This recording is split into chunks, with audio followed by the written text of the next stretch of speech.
পাকিস্তানের একজন ডক্টর সাঈদ, তিনি নতুন করে ক্যান্সারের উপরে গবেষণা করেছেন এবং এটা পত্রিকায় লেখা হয়েছে। তিনি ক্যান্সারের নতুন একটি বিষয়ের উপরে গবেষণা করেছেন এবং এই গবেষণার জন্য তাকে পুরস্কৃত করা হবে। এই জন্য তিনি নিজের দেশ ছেড়ে আরেকটি দেশে যেতে হবে। তিনি সেই দেশে যাওয়ার জন্য বিমানের টিকিট কাটলেন। তিনি তার জীবনে দোয়ার যে ফল, দোয়ার মাধ্যমে যে কি করে অসম্ভব সম্ভব হয় তার বাস্তবতা তিনি নিজ মুখে বলছেন যে আমি বিমানের টিকিট কাটলাম, বিমানে উঠলাম, মনে বড় আনন্দ। দীর্ঘদিনের গবেষণার পরে আজ আমি পুরস্কার পেতে চলছি।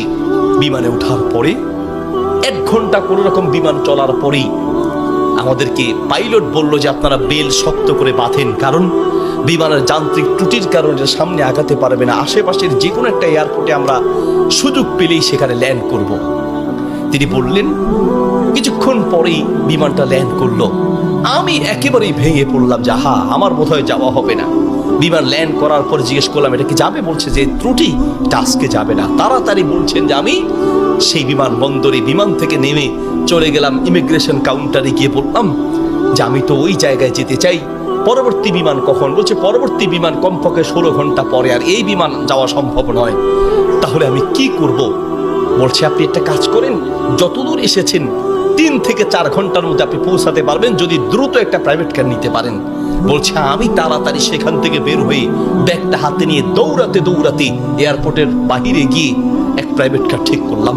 প্রাইভেট কার ওনাকে বললাম ভাই যত দ্রুত পারেন আগাতে থাকেন, টাকা নিয়ে টেনশন নাই, কারণ পুরস্কার তো বিশাল পুরস্কার, আপনি আগাতে থাকেন। প্রাইভেট কার ড্রাইভার গাড়ি চালাচ্ছে। তিনি বলেন মোটামুটি কিছুক্ষণ যাওয়ার পরে হঠাৎ বিশাল তুফান শুরু হলো। প্রচন্ড তুফান দেখে ড্রাইভার বলছে ভাই সামনে যাওয়া সম্ভব নয়। বলছে চেষ্টা করেন। বলছে দেখছেন কি অবস্থা, রাস্তাঘাট সব গাছপালা ভেঙে রাস্তায় পড়ে আছে। যখন তুফান আরো প্রচন্ড বাড়তে লাগলো আমি অবশেষে নিরাশ হয়ে বললাম যে জীবন বাঁচানো দরকার, পুরস্কার দিয়ে কি হবে, নিজেই যদি মরে যাই থাক, পুরস্কার চিন্তা নাই, সামনে যাওয়ার দরকার নেই। আশেপাশে বাড়ি ঘর দেখলেই কোন একটা বাড়ির সামনে গিয়ে দাঁড়ান, বাড়িতে গিয়ে অন্তত নিজের জীবনটা বাঁচাই। একটা ঘর দেখতে পেলেন, ড্রাইভার সেই ঘরের সামনে গিয়ে দাঁড়ালেন, দরজায় নক করলেন। একজন বুড়ো মহিলা বের হয়ে দরজা খুললেন। বলছে বুড়িমা আমরা মেহমান, বিপদে পড়েছি, বাহিরে তুফান চলছে, একটু আশ্রয় চাই, কোনো পুরুষ থাকলে বলেন। বলছে ভিতরে চলে আসেন, কোনো পুরুষ আমার ঘরে নাই, তবে আপনারা বসেন, নিশ্চিন্ত থাকেন, আমি আপনাদের মেহমানদারির ব্যবস্থা করি। বলছে ঘরে পুরুষ নেই তো কোথায় গিয়েছে? বলছে কি বলবো, দুঃখের কথা, কিছুদিন আগে আমার ছেলে এবং আমার স্বামী তো আগেই মারা গিয়েছেন, আর কিছুদিন আগে আমার ছেলে এবং ছেলের বৌমা দুইজন একসাথে অ্যাক্সিডেন্ট করে দুনিয়ার থেকে বিদায় হয়েছেন। বাড়িতে শুধু আমি আর আবার নাতিটা আছে। বলছে আপনারা বসেন, একটু মেহমানদারি ব্যবস্থা করি। মেহমানদারি হিসেবে কিছু খাবার দিয়ে ডক্টর সাঈদের সামনে দিলেন, আর বুড়িমা তিনি নামাজে দাঁড়ালেন। নামাজ শেষের দিকেই তার নাতি হাউমাউ করে চিৎকার করে কান্না শুরু করলেন। প্রথম থেকে কাঁদছেন অল্প, আস্তে আস্তে, পরে প্রচন্ড চিৎকার। ডক্টর সাঈদ বলেন বুড়িমা আপনি কি করছেন, একটু নাতিটাকে নিয়ে আসেন, এইভাবে কাঁদছে কেন? পরে নাতিটাকে কোলে করে নিয়ে আসলেন। ডক্টর সাঈদ জিজ্ঞেস করলেন যে তার চেহারা পুরো নীল হয়ে আছে, তার কারণটা কি, ওর কি রোগ হয়েছে? বলছে ডাক্তার সাহেব কি বলবো, দুঃখের কথা, আল্লাহ আমাকে পরীক্ষা করছেন।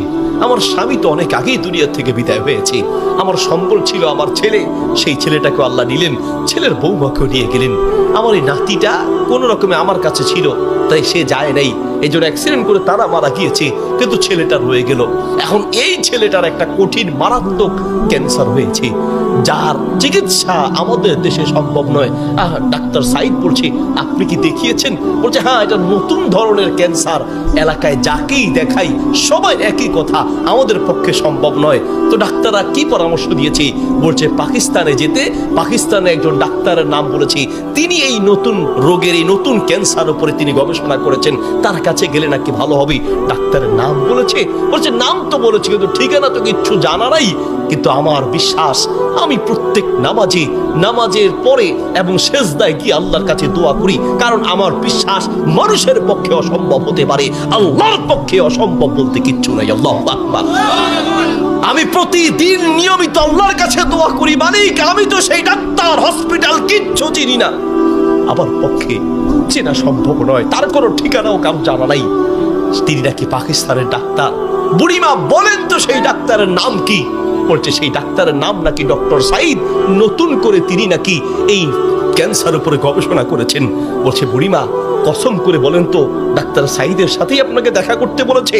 মহিলা বলছে ভাই আপনি মেহমান মানুষ, আমি কেন আপনার কাছে মিথ্যা বলতে যাব? ডাক্তার সাইদ তিনি নাকি নতুন করে ক্যান্সার উপরে গবেষণা করেছেন, আপনার বাড়ি কোথায়?